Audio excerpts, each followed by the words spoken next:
Bismillahirrahmanirrahim. Sallallahu ala Muhammedin və alihi tayyibin tahirin. Bugünkü bəhsimiz səlbi sifətlər barəsindədir. Ötən söhbətlərimizdə Allahın sifətləri, zati, fiili sifətləri barəsində danışdıq və dedik ki, bunlar Allahın sübuti sifətlər kateqoriyasına aid olur. Sübuti sifətlər, yəni Allahda olan sifətlər. Amma Allahın ikinci növ sifətləri də var ki, əqaid elmində ona səlbiyyə yaxud səlbi sifətləri deyilir. Daha dəqiq baxışla əslində səlbi sifətlər heç sifət deyil. Bu mənada deyirlər, yəni Allahda olmayan sifətlər.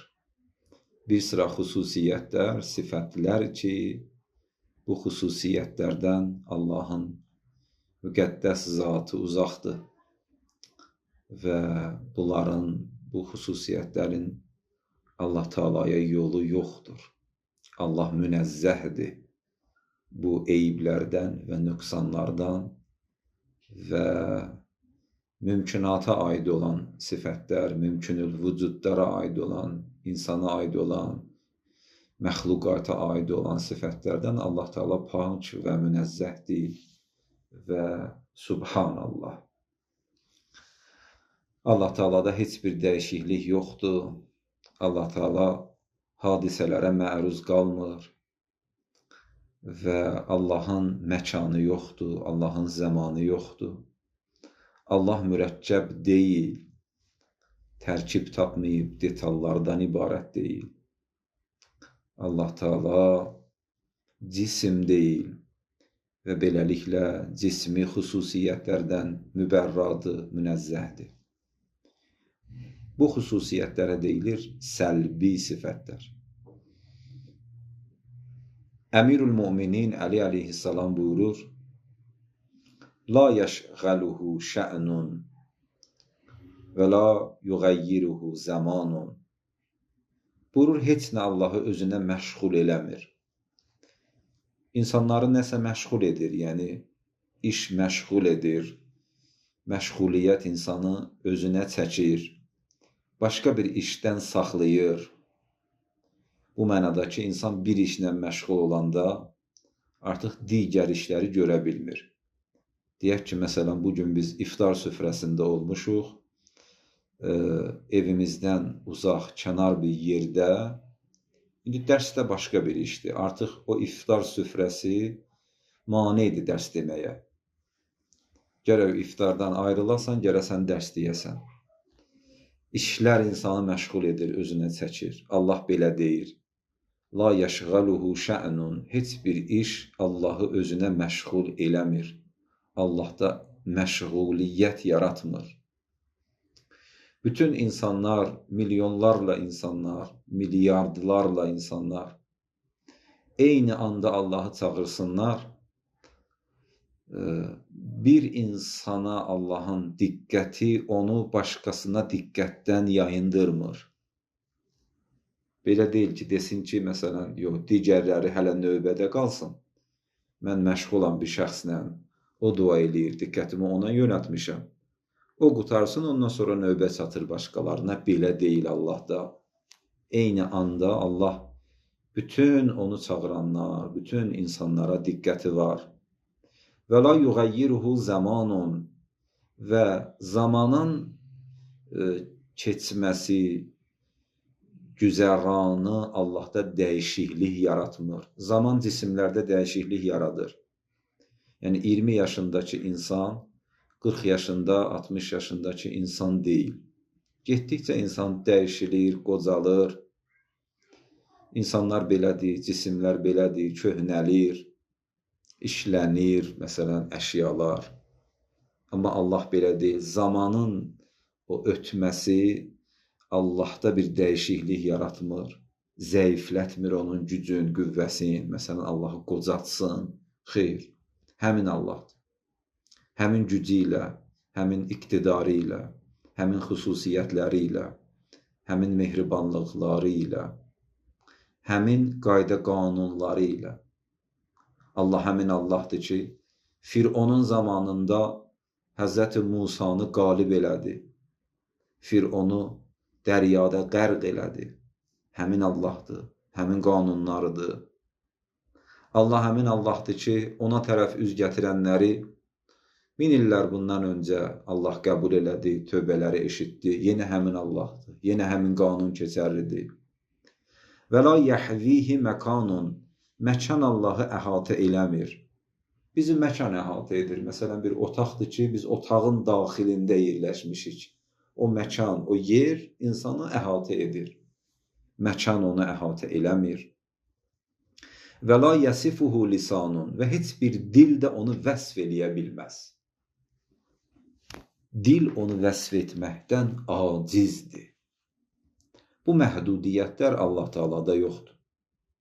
Digər bir hədis-i şərifdə Cənab-ı İmam-ı Sadiq aleyhissalam buyurur: İnnəllâhe təbarəkə və teala la yusəfu bi zamanin və la məkanin.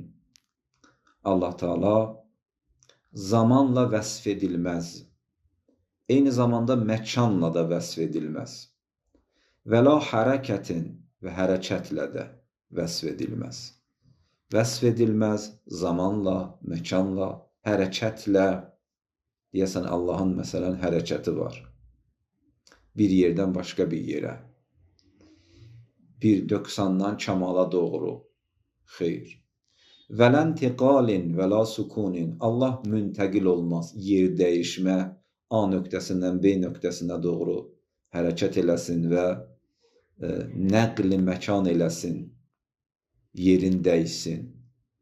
Bunların Allah barəsində mənası yoxdur. Sukunun da Allah barəsində mənası yoxdur. Çünki sukun hərəkət olan yerdədir. Sukun yəni hərəkətsizlik, yəni durğunluq. Hərəkətin Allah barəsində mənası olmadığı kimi, sukunun və durğunluğun və hərəkətsizliyin də mənası yoxdur. Bə nəyin mənası var? Bəl huvə xaliquz zaman. Əksinə, o zamanın xaliqidir. Bir varlıq ki, zamanı yaradandır. O necə zamanla vəsflənə bilər ki, deyəsən hansı zamanda, nə vaxt? Vəl məkan və məkanı yaradandır.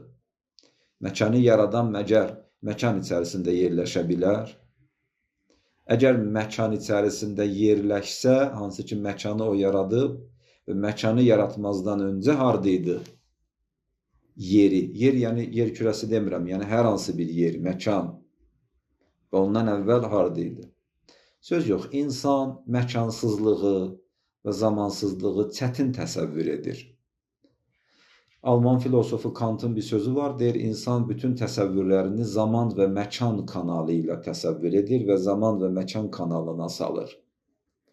Amma Allah barəsində bu kanallar mənasızdır. İstər zaman, istər məkan. Hər ikisi Allahın məxluqudur.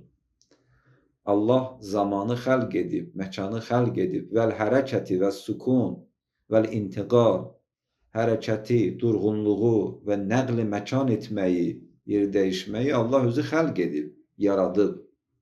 Bəllidir ki, öz yaratdıqları ilə vəsflənə bilməz və öz yaratdıqları daxilində yerləşə bilməz.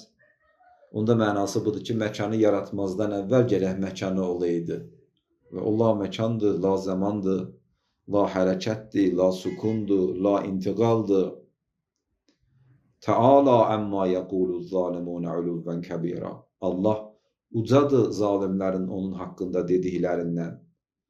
Zalim insanlar, cahil insanların Allah barəsində olan müəyyən təsəvvürləri var. Allah Teala bu təsəvvürlərin fövqündədir. Daha ucadır, daha böyükdür. Odur ki, bizə lazım olanda Allah barəsində öz düşüncələrimiz və mərifət və dərklərimizdə də bəzən islahat aparmaqdır. Adətən ümum insanlar Allah Teala'nı xaliq sifəti ilə tanıyırlar. Yəni siz belə o Fəhlə babadan da Allah barəsində soruşsuz, deyəcək ki, yaradan, bizi xəlq eləyən. Bu düzdür. Amma Allah yaratmağı ilə yanaşı, hansı ki o xaliq, Allahın bir sifətidir. Eyni zamanda Allahın başqa sifətləri də var. Zati sifətləri var, sübuti sifətləri var, səlbi sifətləri var. Bunlar o səlbi sifətlərdən də uzaqdır və sübuti sifətlər ən mütləq və kamil və ali dərəcədə Allahda var. Qəffardır, rəhimdir, əlimdir, səmi'dir, bəsirdir. Bunlar Allah Teala'da var. Adətən insanlar dediyim kimi Allahı yaradan olaraq tanıyırlar və digər sifətlərini çox da dərk etmirlər. Yəni bu yaratma sifəti daha üstünlük təşkil edir ümum insanların düşüncələrində. Bəhsimiz Allahın səlbi sifətləridir, hörmətli bacı qardaşlarımız. Səlbi sifətlər dedik ki, yəni Allah mürəkkəb deyil. Yəni hissələrdən, əczadan tərkib tapmayıb. Niyə Allah mürəkkəb deyil? Məgər mürəkkəb olsa nə olar ki? Mürəkkəb olsa onun Allahlığı sual altına gedər. Necə? Çünki hər bir mürəkkəbin, hər bir detallı varlığın öz detallarına, öz əczasına, öz hissələrinə ehtiyacı var. Məsələn, maşın mürəkkəbdir. Nədən tərkib tapıb? Maşının təkəri var, diski var, rolu var, oturacağı var, kapotu var, salonu var, qapısı var. Bunların hər biri öz növbəsində olmalıdır ki, o avtomobil formalaşsın. Bir saat əqrəbdən, məsələn, saniyə göstərən, dəqiqə göstərən, saat göstərən əqrəbdən, ondan sonra öz detallarından ibarətdir. Yəni, özünə məxsus detalları var da, səhifəsi var, rəqəm göstərəni var. Bunlardan ibarətdir. Və onların hər birisi olmasa nöqsan deməkdir. Elə bir maşındır, rolu yoxdur. O nöqsandır da, rol çatışmazlığı var onda. Və əgər Allahın detalları olsa, nəuzu billah, Teala'llahu əmma yəquluz zalimunə uluvvən kəbira, onda belə çıxır ki, öz detallarına ehtiyaclı olmuş olacaq və Allahdakı möhtac varlıq deyil. Çünki dedik, Allah mütləq kəmal sahibidir. Bütün kəmal və üstünlüyə dəlalət edən məziyyətə, imtiyaza, kəmalata, üstünlüyə dəlalət edən bütün sifətlər ali dərəcədə Allah Teala'da var və mütləq kəmal elə bu anlamdadır. Və bu mənada Allahın heç bir sərhədi yoxdur, heç bir sərhəd tanımır. Onun kəmal sifətləri sərhəd tanımır. Rəhməti sərhədsizdir, qüdrəti sərhədsizdir, elmi sərhədsizdir. Yəni, diqqət etmək lazımdır ki, hər hansı bir xüsusiyyət ki, Allahı o səbəb olacaq ki, məhdudlaşdıraq, hansı ki, o xüsusiyyətlər mümkün varlıqlara aiddir, mümkünül vücud varlıqlara, vacibül vücuda deyil, Allah Teala'nı biz ondan uzaqlaşdırmalıyıq. Allahı biz o xüsusiyyətlərdən münəzzəh bilməliyik və elə budur ki, Allah buyurur, Teala'llahu ən zalikə uluvvən kəbira. Allah bu şeylərdən çox ucadır, özü də uluvvən kəbira, böyük bir ucalıq. Baxın, əziz dostlar, Allah barəsində təsəvvürümüz ki var, bu təsəvvür bizim öz məxluqumuzdur, bizim xaliqimiz deyil və o Allah o deyil.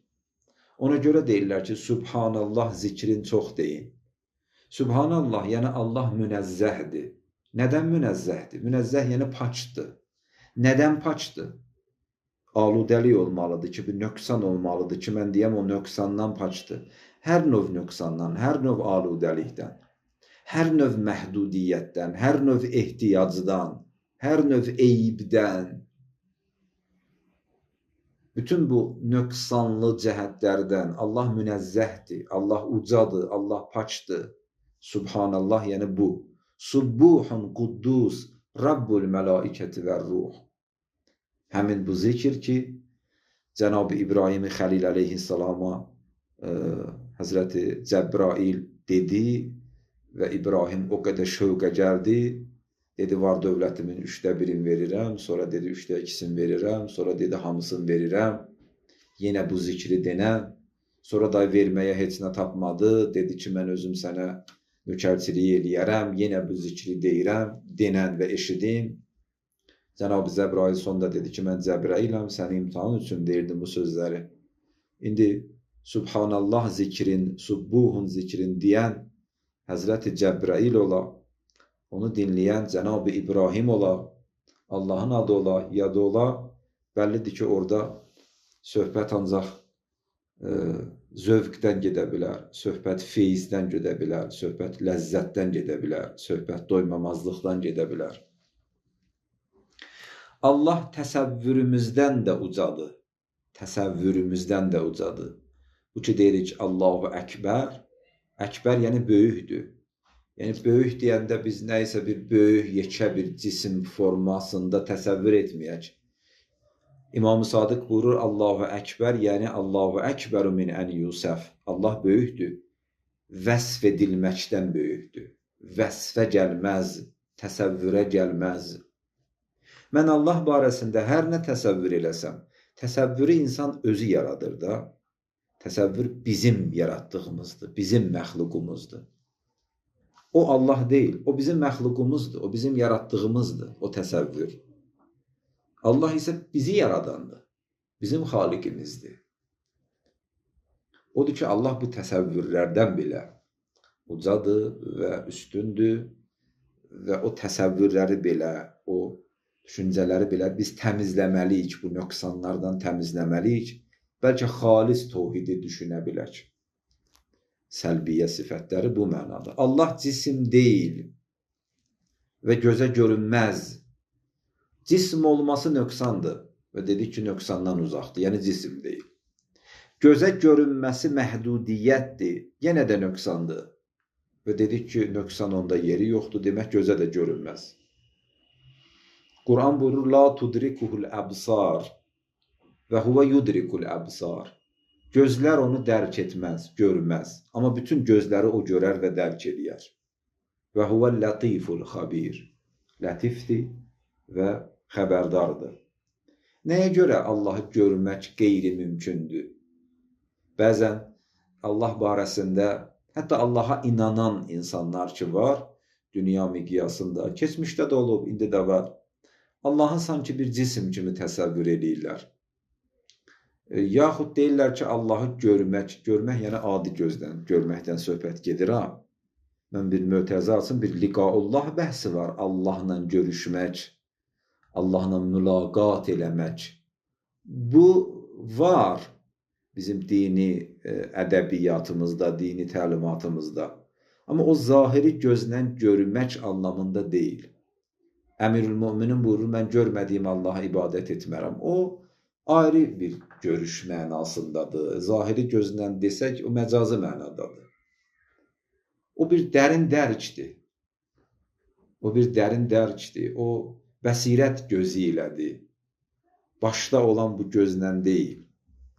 O mənəviyyat və ruhaniyyət və batin gözü ilədir. O başqa bir məsələdir. Amma söhbət zahiri gözdən gedir ki, Allahı görmək mümkün deyil zahiri gözlə. Bu da Allahın bir səlbi sifətidir ki, yəni gözlə görünməzdir. Nəyə görə gözlə görünmək olmaz? Çünki gözlə görünən şeylərin özünə məxsus xüsusiyyətləri var. Gözlə görünənlər məkanı olmalıdır. Yəni, müəyyən bir məkanı olmalıdır ki, sən o işarə edirsən o məkana. İşarə əvəzliyirlər. Deyirsən, o, bu, deyir. Məsələn, budur ha. Demək, məkanı olmalıdır. Və gözlə görünənlər cisimdir. Cisimdir. Nəinki Allah, hətta bir sıra qeyri-maddi varlıqlar belə gözlə görünmür. Zahiri gözlə görünənlər cisimdir. Yəni, rəngi var, yəni ölçüsü var, yəni həcmi var. Bütün bu xüsusiyyətlər rəngli olmaq, ölçüyə sahib olmaq, həccmə sahib olmaq, bunlar hamısı cismin xüsusiyyətləridir. Və cismin xüsusiyyətində dəyişiklik var. Cisimlər dediyim kimi də dəyişikliyə məruz qalır. Zaman dəyişdirir, rəngi solur, nə bilim, həcmi kiçilir, köhnəlir, qocalır, həcmə ehtiyacı var, yerə ehtiyacı var, zamana, məkana ehtiyacı var, məkana ehtiyacı var. Bütün bunlar hamısı qayıdır yenə də o məhdudiyyətə və dedik ki, bu məhdudiyyətlər də Allah Taalada yoxdur. Ona görə Allah bu cəhətdən gözlə görülə bilməz. Amma təəssüflər olsun ki, dediyim kimi, bəzi insanlar, bəzi başqa dinlərdə olan insanlar Allahı gözlə görünən kimi, hətta müsəlman ümmətində olan əhli sünnət qardaşları, əhli təsənnün elə düşünürlər ki, qiyamət günü məsələn Allahı gözlə görmək mümkün olacaq. Belə bir əqidə var bəzilərinin düşüncəsində və bu yanlış düşüncədir. Odur ki, Əhl-i Beyt məktəbi və Əhl-i Beyt məktəbinin təqdim etdiyi təvhid ən xalis təvhiddir. İmamların təqdim etdiyi təvhid ən gözəl, ən dəqiq, ən dərin və ən xalis təvhiddir. Yoxsa ki, Allahı gözlə görəcəyik və cisim kimi sanki bu çox gülməlidir. Allah barəsində bu sözlər doğrudan gülməlidir və heç bir məntiqə sığmır. İmam Rıza aleyhissalam buyurur ki, İnnehu leysə minna mən zə'amə ennəlləhə cismun. Hər kəs Allahı cism olaraq təsəvvür eləsə, o adam bizdən deyil. Düşünsə ki, Allah da bizim kimi cisimdir. Məsələn, böyük bir yerdə əyləşib, bu kimi xam xəyallar və düşüncələr leysə minna, o adam bizdən deyil. Nəhnu minhu biraun fid dünya vəl axirə. Biz o adamdan, yəni Allahı təcəssüm halına gətirən, Allahı cisimləşdirən bir insandan uzaqıq. Dünyada da uzaqıq, axirətdə də onlardan uzaqıq. İmam Rıza aleyhissalamın kəlamıdır. Allah Teala məkansızdır, la məkandır, amma hər yerdə var. Konkret məkanı yoxdur, bəlli bir məkanda, deyək ki, oradadır. Müəyyən bir məkanla məhdudlaşmayıb, müəyyənləşməyib, eyni zamanda hər yerdə var. Məkana əhatəsi var. Bu da maraqlıdır. Biz o zaman ki, Allahı maddədən mücərrəd bilirik, yəni təcrid edirik bu maddi xüsusiyyətlərdən. Əgər təcrid etməsək, onda biz Allah Teala'nı bu maddə aləminin zindanında əsir etmişik. Hansı ki, biz özümüzəsirik. Biz insanlar ki, həmişə maddi aləmin, maddə aləmini, bu aləmin adı maddə aləmində, materiya aləmi, materialist düşüncə, yəni yalnız aləmi elə bu materiya aləmindən ibarət bilmək. Qeyb deyilən bir şey yoxdur, axirət yoxdur, Allah yoxdur, mələk yoxdur, yəni həmin materializm. Biz insanlar ki, maddə aləmindəəsirik, maddənin o həbsxanasında, zindanında və o qədər ünsiyyət tapmışıq bu maddə aləmi ilə, elə bilir ki, elə hər nə maddə aləmidir. Çətindir bizə qeyri-maddi aləmi təsəvvür etmək, görmək, yaşamaq. İlla ki, ünsiyyəti olan insanlar olsun. İlk olaraq dərk edirlər, fəlsəfə onu dərk etməyə çalışır. Daha sonra doğrudan onu görürlər və yaşayırlar və bilirlər. Ən azı bu qədər bilək ki, həyat yalnız bu maddə aləmindən ibarət deyil. Və qeyb aləmi adlı bir aləm var.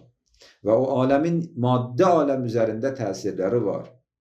Dua qeyb aləminin qapılarını açır. Dua etməklə insan.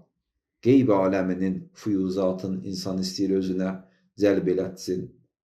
Qeyb aləmində olan qanuna uyğunluqlar var. Ancaq bu gördüklərimiz deyil, bu maddi hesablamalar deyil. Hədisdə var, borcu vermək insanın ruzi bərəkətini çoxaldır. Mən 10 manat pulum var, 3 manatda borcum var. 3 manatı versəm 7 manat qalacaq. Ondan 3 çıxanda 7 eləyir də. Yəni pulum azalacaq da 10 manat olacaq 7 manat. Bu zahiri və maddi hesablamadır. Amma buyurur ki, yox. 10 manat ki, 3 manat borcumdur, onu qaytardım. Bu 10 manat əlavə olacaq, artırılacaq. Axı ondan 3 çıxanda 7 eləyir. Yox, ondan 3 çıxanda 7 eləmir. Ondan 3 çıxanda eləyir 20, eləyir 30, eləyir 100, 10 dəfə artıq. Maddi hesabla ondan 3 çıxanda 7 eləyir. Qeybi hesabla başqa cürdür. Çünki qeybi hesabla üstünə gəlir 2 qat, 3 qat, 5 qat, bəzən 10 qat üstünə gəlir, əlavə olur. Bütün bu Allah barəsində deyilən mənfi xüsusiyyətlər ki, Allahın müqəddəs zatı bu şeylərdən uzaqdır, bu maddi aləmində əsir olmağın nəticələridir. O düşüncədən çıxa bilməməyin nəticələridir. O düşüncədə məhdudlaşmağın nəticələridir. Elə bilirik ki, elə belə olmalıdır.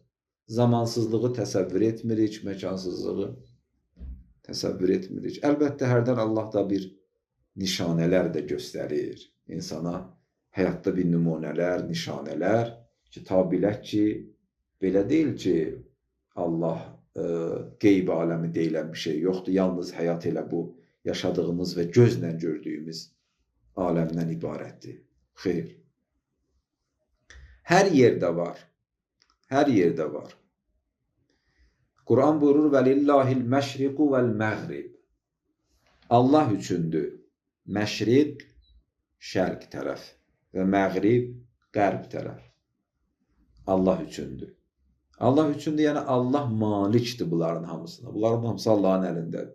Əhatəsi, Allahın varlığının şərqə, qərbə əhatəsi var. Fəəynəmə tuvəllu fəthəmmə vəcihullah. Bəqərə surəsi 115-ci ayə. Fəəynəmə tuvəllu. Hər tərəfə üz döndərsən, sağa, sola, aşağı, yuxarı. Fəthəmmə vəcihullah. Sən Allaha tərəf üz döndərmirsən. İnnəllahı vasi'un alim. Allah genişdir. Allah əhatəlidir. Və rəhməti genişdir. Və varlığı genişdir. Alim və xəbərdardır, məlumatlıdır. İndi ifadələr də bəzən yetirmirik, məcburuq ifadələrdən istifadə edək. Amma ifadələr də yetirici deyil. Başqa bir ayə şərifədə buyurur, demək, Hədid surəsinin 4-cü ayəsi. Buyurur, və huvə mə'akum, əynəmə kuntum. O sizinlədir. Əynəmə kuntum. Siz harda olsaz. Yəni, Allahın məkana əhatəsi var. Söhbətimiz budur da. Və huvə mə'akum əynəmə kuntum. İnsan coğrafi yer dəyişmə eləyə bilər. Amma hara getsə insan yerin dibindən tutmuş, o uca səmalara qədər, dənizin dibi, harada olsa buyurur, o sizinlədir. Vəllahu bima tə'məlunə bəsir. Etdiklərinizdən də xəbərdardır. Yəni, əhatəsi var, zamanlara əhatəsi var, məkanlara əhatəsi var. İmam-ı Musa Kazım əleyhissalam buyurur, İnnəlləhə təbarəkə və təala kânə ləm yəzəl bilā zəmanin və la məkan. Buyurur, Allah həmişə olub. Zamansız və məkansız. Zaman olmayanda da, məkan olmayanda da.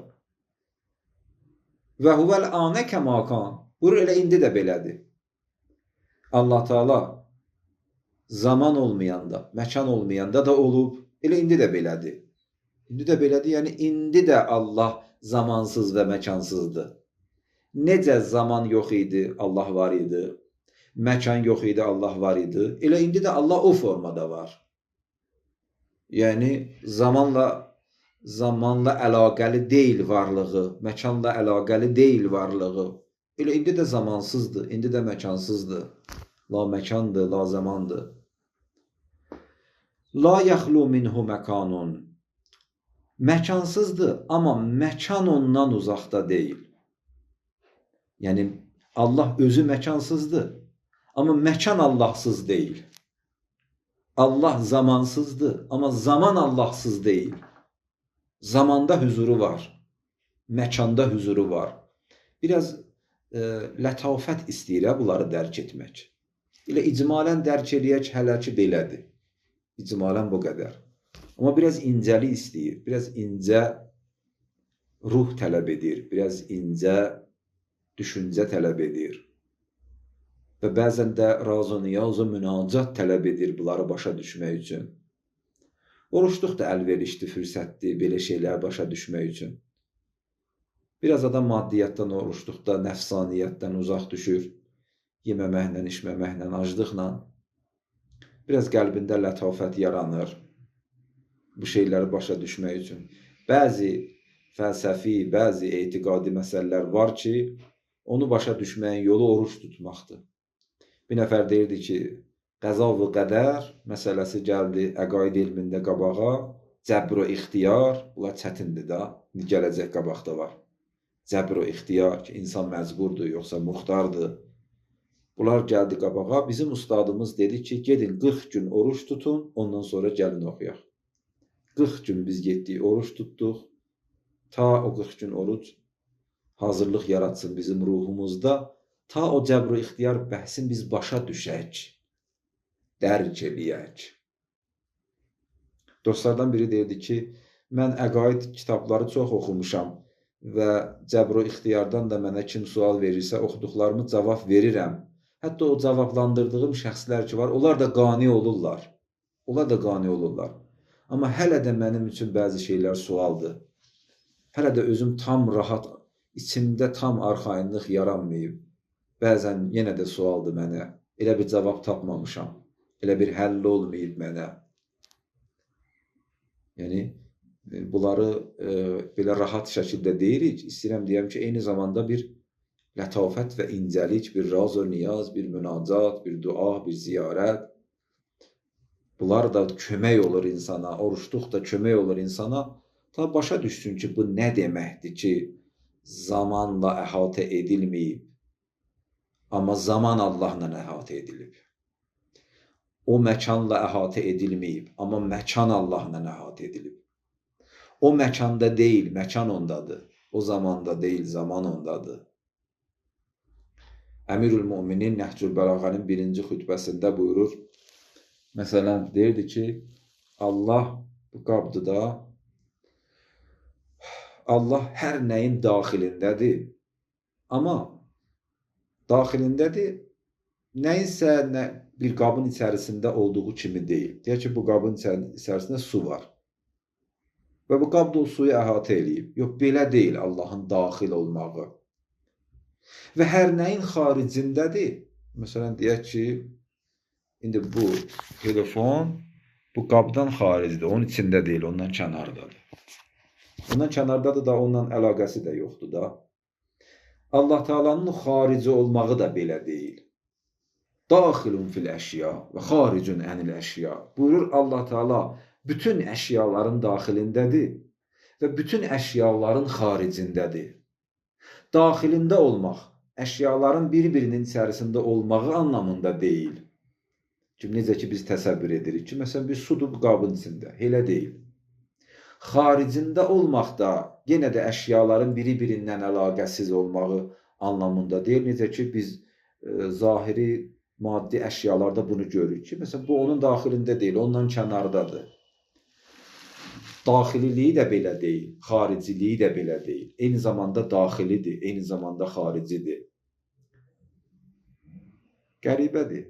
Daxilidir, yəni əqrəbdir, yəni yaxındır. Xaricidir, yəni nöqsanlardan uzaqdır.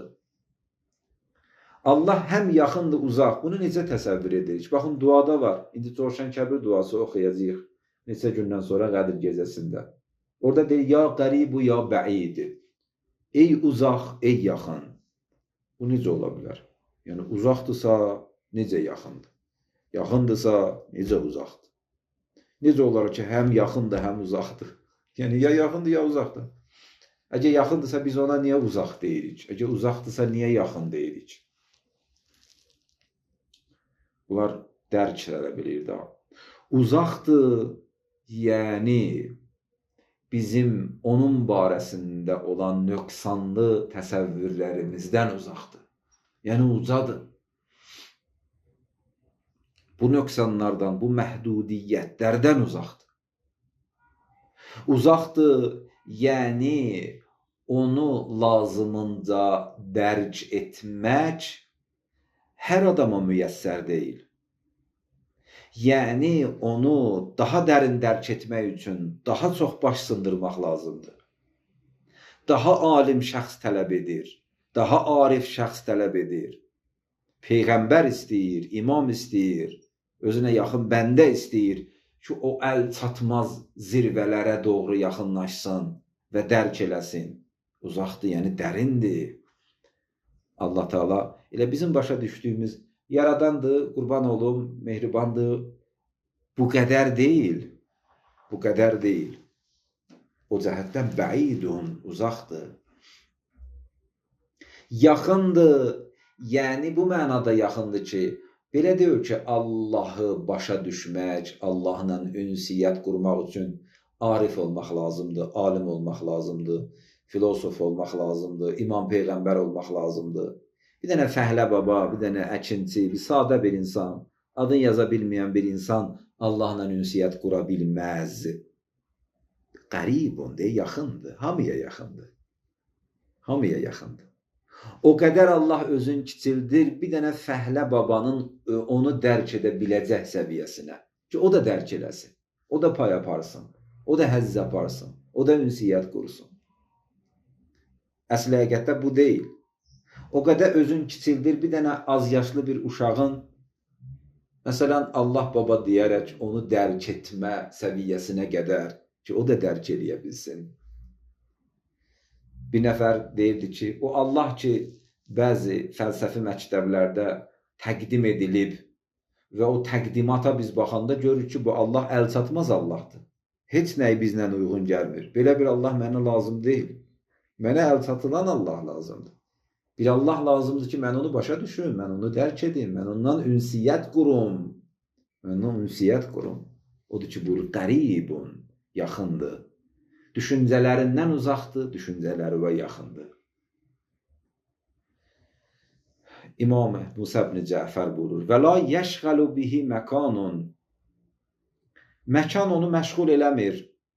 "Və la yəhullu fi məkanin." Və müəyyən bir məkanda da yerləşmir. Bir nəfər İmam Əli əleyhissalamdan soruşdu, dedi ki, Allah Teala yerləri və göyləri yaratmazdan öncə, bizim Rəbbimiz yeri, göyü yaratmazdan öncə harda idi? Həzrət buyurdu ki, harda sualı düzgün sual deyil. Harda sualı o yerdədir ki, Allahın məkanı olsun. Bir halda ki, onun məkanı yoxdur. Məkanı yoxdur. Hardalıq söhbəti məkan məsələsindən sonra ortalığa gəlir. O yerdə ki, Allahın məkanı yoxdur, orada harda sualın mənası yoxdur. Amma bu sualı verirlər də ki, Allah hardadır? Allah hardadır? Demək, İrşad kitabında yazıblar ki, bir nəfər Yəhudi şəxs, özü də alim idi. Yəhudilərin o alimlərindən gəldi xəlifələrdən birinin yanına. Ya birinci xəlifə Əbu Bəkir idi, ya ikinci xəlifə Ömər idi. Xəlifələrdən birinin yanına. Yəhudi idi. Dedi ki, sən Peyğəmbərin canişinisən, Peyğəmbərin xəlifəsisən. O da dedi ki, bəli. Dedi, sizə bir sualım var. Allah Teala göydədir ya yerdə? Xəlifə dedi ki, Allah səmadadır, ərşdə. Yəhudi dedi ki, onda yerdə deyil. Və yer Allahdan xalidir. Yerdə Allah yoxdur. Xəlifə dedi ki, Allah səmadadır, ərşdə. Ələl ərş istəva, Quranda da ki, ayəsi var. Dedi, əgər Allah səmadadırsa, göydədirsə, onda da yerdə biz Allah axtarmayaq da yerdə Allah yoxdur. Xəlifə narahat oldu bu sözə. Ki, yəni bu sözün nəticəsi pisdir axı ki, yerdə Allah yoxdur. Və əhatəsi yoxdur, və əlaqəsi yoxdur. Və çıxdı, o Yəhudi də aralandı xəlifədən, Əli ibn Əbi Talib bunu eşitdi. Ki, Yəhudi bu halda Həzrəti Əmirül Müminin o Yəhudi də İslamı lağa qoydu, məsxərə eləyirdi. Deyirdi ki, sizin İslamınızın mənası, nəticəsi budur ki, bəli də onda yerdə Allah yoxdur. Xəlifə də narahat oldu, dedi məndən uzaqlaş. Onu elə bir qovladı özündən. Yoxsa ki, mən səni öldürərəm, belə filan. Məxsusən ikinci xəlifə də deyirlər, çox əsəbi olub da, qəzəbli olub. Əmirül-Müminin eşitdi və həmin şəxsin qarşısını kəsdi, dedi, sənin nədir sualın? O da sualın verdi ki, bəs mən deyirəm ki, Allah yerdədir, yoxsa göydə. Həzrət buyurdu ki, Allah məkanı yaratdı. Və bu baxımdan mümkün deyil ki, məkanda olsun. Sənin verdiyin sual istər yerdə ola, istər göydə ola. Məkanla bağlıdır. Yəni, mənası budur ki, Allahın məkanı var. Həzrət onun əsli sual altına apardı. Onu başqa bir dərin baxış bucağından cavab verdi. Və Allah ki, məkanı xəlq elədi və özü də mümkün deyil ki, xəlq etdiyi məkanda qərar tapsın. Odur ki, bu sual mənasızdır ki, soruşasan sən yerdədir, yoxsa göydə. Və göydə demək də yanlışdır, yerdə demək də yanlışdır. Və budur ki, məkan onda yerləşib. Nəinki o məkanda yerləşib. Məkan onda yerləşib, yəni onun məkana əhatəsi var. Nəinki məkanın ona əhatəsi var. Sonra Əmirül-Müminin buyurdu ki, sən özünün Yahudilərin yəni bir kitablarının birində görməmisən ki, Həzrəti Musa Peyğəmbər, Musa ibn İmran ona öz elə bir ki, kitabı ilə cavab verdi. Əyləşmişdi Həzrəti Musa, qədim Yahudi kitablarında var. Şərqdən bir mələk gəldi. Şərq tərəfdən. Dedi, hardan gəlmirsən? Dedi, Allahın yanına. Daha sonra qərbdən bir mələk gəldi. Soruşdu ki, hardan gəlmirsən o mələyə? Dedi ki, mən Allah tərəfindən, Allahın yanından.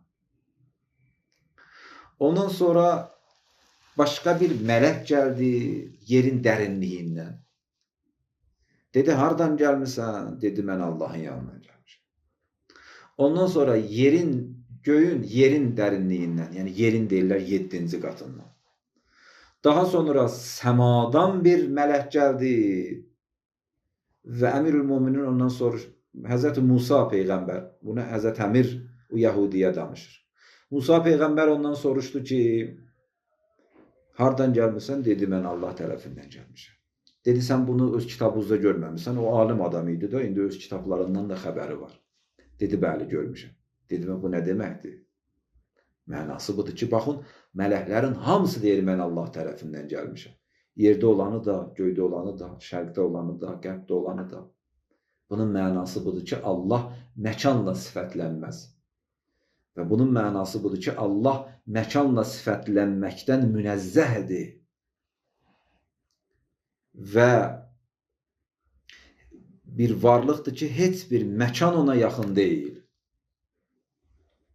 Yahudiyə Əmirül-Müminin belə cavab verdi.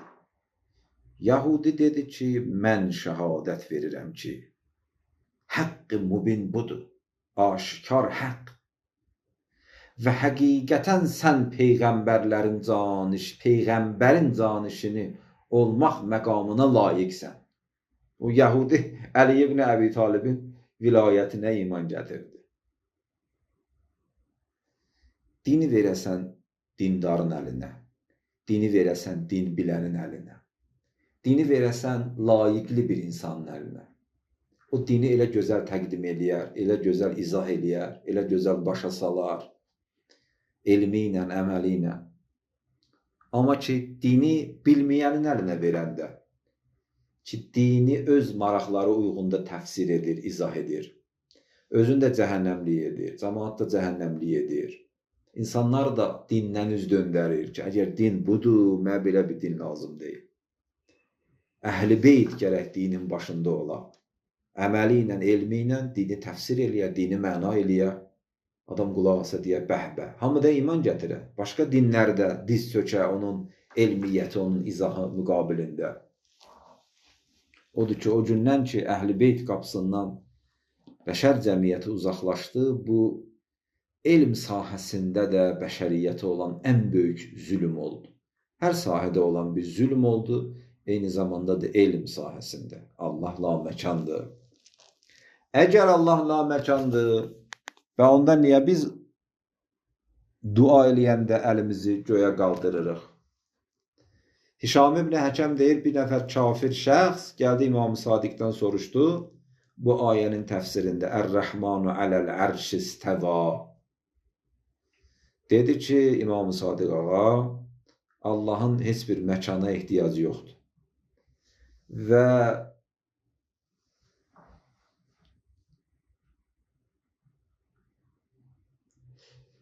İmam Sadiq ağa buyurdu ki, insan ki dua edir, dua eləyəndə əlin səmaya qaldırır. Bunun mənası bu deyil ki, Allah səmadadır.